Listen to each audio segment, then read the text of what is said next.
सोनपरी और जहरीला तालाब भाग 10। यदि आपने अभी तक पिछले भागों को नहीं देखा है तो डिस्क्रिप्शन में हमने लिंक दे दिया, आप जाके सभी भाग देख सकते हैं और कहानी को पूरी तरह से समझ सकते हैं। तो चलिए कहानी को आगे बढ़ाते हैं। राजकुमार अभी खड़ा ही हुआ था कि वह मूर्ति बोली, कुशल तो हो राजकुमार? जी हाँ, आपकी मेहरबानी है, वरना अभी तक तो वो लोग मुझे मारकर खा गए होते। राजकुमार ने कृतज्ञता से कहा। मुझे खुशी है कि तुम बच गए।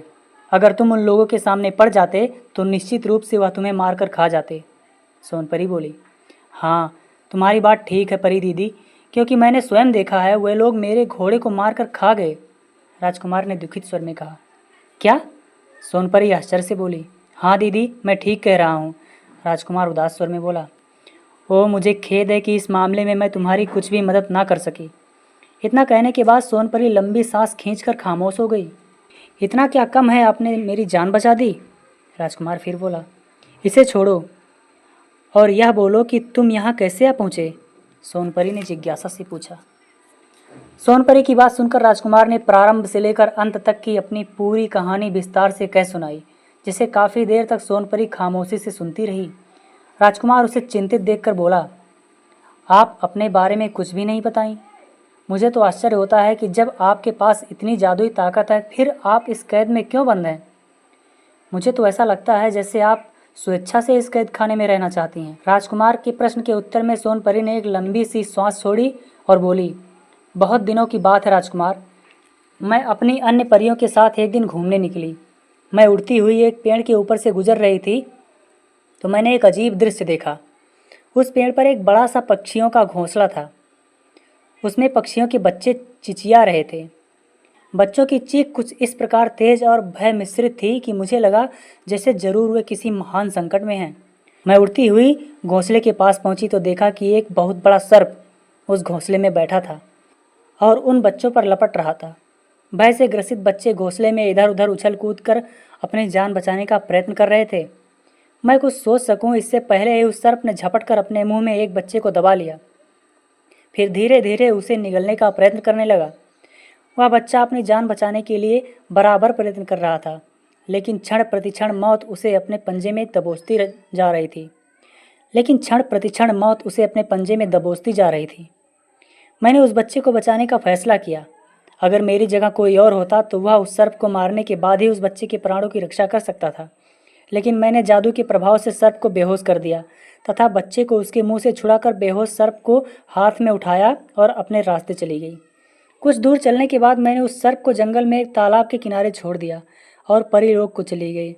कुछ दिनों बाद मेरे दिमाग में यह घटना निकल आई और मैं उसे बिल्कुल भूल गई। लेकिन एक दिन जब मैं अपने पलंग पर सोई थी, मुझे सपने में एक भयंकर नाग दिखाई दिया। वह नाग मुझे डसने के लिए मेरा पीछा कर रहा था और मैं सपनों में ही अपनी जान बचाने के उद्देश्य से इधर उधर दौड़ी फिर रही थी। सपने में ही मैंने देखा कि दौड़ते दौड़ते एक जंगल में पहुंच गई। उस जंगल में एक खूबसूरत तालाब है और तालाब के चारों ओर सुंदर सुंदर फूल खिले हैं। फिर मैंने उस तालाब से एक भयंकर नाग निकलते देखा। वह मुझे देखकर क्रोध से फुफकारा और मेरी ओर झपटा। उस सर्प के नथुने से नीले रंग की आग की लपटें निकल रही थीं। मैं उसे देखकर भयभीत हो गई और पुनः जान बचाने के लिए भागी। लेकिन मैं क्या देखती हूँ कि मेरे चारों ओर सर्प ही सर्प हैं। मुझे अब जान बचाने का कोई भी रास्ता नजर नहीं आ रहा था। तभी वह सर्प मेरे एकदम पास आ गया और फुफकार कर बोला, मेरे भाई ने तेरा क्या बिगाड़ा था जो तूने उसे बेहोश करके यहाँ फेंक दिया। कौन सा भाई? मैंने किसी को बेहोश नहीं किया। मैं आश्चर्य से बोली, याद कर, जब मेरा भाई उस घोंसले में चिड़िया के बच्चों को खा रहा था तो तू उन बच्चों की जान बचाकर मेरे भाई को बेहोश करके उसे इसी तालाब में के किनारे फेंक गई थी। वह सर्प फुफकार कर बोला। दोस्तों 10वां भाग यहीं पर समाप्त होता है। तो चलिए कहानी को आगे बढ़ाते हैं और 11वां भाग शुरू करते हैं। तब मुझे वह घटना फिर याद आई जिसे मैं भूल गई थी।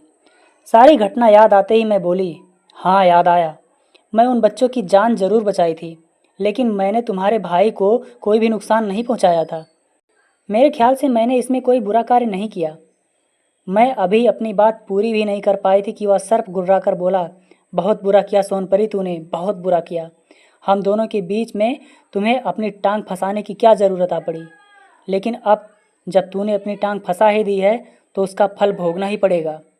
लेकिन उन मासूम बच्चों को बचाकर मैंने कोई गलत काम नहीं किया, मैंने दृढ़ता से कहा। और एक बार वह सर्प फिर गुर्रा उठा। मासूम बच्चे? वे मासूम बच्चे नहीं थे। उन्हीं की वजह से मैं और मेरा खानदान इस सर्प योनि में पड़ा है, वरना हम सर्प नहीं, एक बहुत बड़े देवता थे। क्या? मैं आश्चर्य से बोली। सर्प ने कहा, हाँ, अब तू मेरी कहानी सुनना चाहती है तो सुनो। और फिर उसने अपनी पूरी कहानी कह सुनाई। उसकी कहानी सुनकर मुझे लगा जैसे सचमुच मैंने उन बच्चों को बचाकर बहुत बुरा काम किया। मैं पश्चाताप की आग में जली जा रही थी। तभी वह सर्प फिर से बोला, तुम होशियार रहना सोनपरी, मैं तुम्हें इसकी सज़ा ज़रूर दूंगा। कुछ दिनों बाद तुम मेरे कैद में होगी और तुम्हारा सारा परिलोक भी तुम्हें मेरे चंगुल से छुड़ा नहीं पाएगा। तुम मुझ पर किस तरह का अपना जादू चलाती हो, देखते हैं। और मेरा सपना टूट गया। बात आई गई हो गई, लेकिन मैं इस घटना को नहीं भूल सकी। जब भी मैं अकेली होती मेरे दिमाग में रह रहकर उस सर्प के साथ हुई वार्ता गूंजने लगती और मैं उस घटना के बारे में सोचने लगती। इसी तरह कई दिन बीत गए। बात आई गई हो गई और एक रात जब मैं अपने महल में विश्राम कर रही थी मुझे गहरी नींद आ गई। फिर दूसरे दिन जब मेरी आँख खुली तो मैंने अपने आप को उसी सर्प के पास एक कमरे में कैद पाया। जब वह भयानक सर्प मेरे सामने था तो उसकी शक्ल देखकर भय से चीख उठी मैंने अपने जादू के प्रभाव से उसे बेहोश करना चाहा, लेकिन उस पर कुछ भी असर नहीं हुआ। वह क्रोधित हो उठा और फिर उसने मुझे इस कमरे में कैद करके छोड़ दिया। इस तरह मैं अब उसी सर्प की कैद में हूँ। क्या अब तुम इससे आज़ाद नहीं हो सकती हो? आश्चर्य से राजकुमार ने पूछा।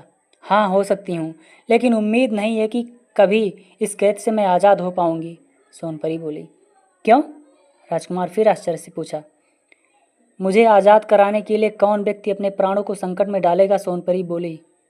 राजकुमार एक क्षण के लिए गंभीर हो गया, फिर बोला, ओह, यदि आप बुरा न माने तो एक बात कहूँ? कहो। राजकुमार बोला, मुझे खतरों से खेलने का शौक़ है। मैं इस कार्य के लिए तैयार हूँ, केवल मुझे यह बताइए कि मुझे करना क्या होगा। तो सोनपरी ने कहा, क्या सच कह रहे हो तुम? हाँ। ओ भगवान तुम्हारा भला करे, एक बार मुझे इस कैद से आज़ाद करा दो, मैं तुम्हारा बहुत एहसान मानूंगी, सोनपरी बोली। ठीक है, आप मुझे यह बताइए कि मैं किस प्रकार इस कैद से आपको मुक्ति दिला सकता हूँ, राजकुमार ने गंभीर स्वर में पूछा। ये तुम किसी तरह अमृत कुंड से एक लोटा पानी लेकर उस सर्प के ऊपर डाल दो तो उसकी मुक्ति हो जाएगी और फिर हम सब आज़ाद हो जाएंगे, सोनपरी बोली। अमृत कुंड का जल? राजकुमार होठों ही होठों में बुदबुदाया। हाँ, परी बोली। लेकिन उससे उसकी मुक्ति कैसे हो जाएगी? राजकुमार ने आश्चर्य से पूछा। तो वह सोनपरी बोली, इसके पीछे एक बड़ी कहानी है। याद है मैंने अभी कुछ देर पहले तुम्हें बतलाया कि यह सर्प एक बहुत बड़ा देवता था? हाँ, याद है। तो सुनो, अब मैं तुम्हें वह कहानी सुनाती हूँ जो उस सर्प ने मुझे सुनाई थी। इस कहानी को सुनकर तुम स्वयं समझ जाओगे कि अमृत कुंड से सर्प की मुक्ति कैसे हो सकती है। अपनी बात कहते कहते परी कुछ देर के लिए रुकी और फिर उस सर्प के द्वारा बताई गई कहानी को बताने लगी। बहुत समय पहले की बात है। वह देवता अपनी पत्नी और भाई बहनों के साथ देवलोक में भ्रमण के लिए पृथ्वी पर आ रहे थे। पृथ्वी पर पहुंचकर उसने अपना उड़न खटोला एक जंगल में उतारा। फिर वे लोग नीचे उतरकर घूमने लगे। जंगल की मनोहर छटा देखते देखते उन लोगों को काफ़ी देर हो गई। तो दोस्तों, यहाँ पर 11वां भाग भी समाप्त होता है। आगे के भाग में हम देखेंगे कि राजकुमार सोनपरी की मदद किस प्रकार करता है और किस प्रकार खतरों से खेलता है और अपनी जान को बचाते हुए कैसे वह सोनपरी की मदद करता है। तो यह सब जानने के लिए चैनल को ज़रूर सब्सक्राइब करना दोस्तों।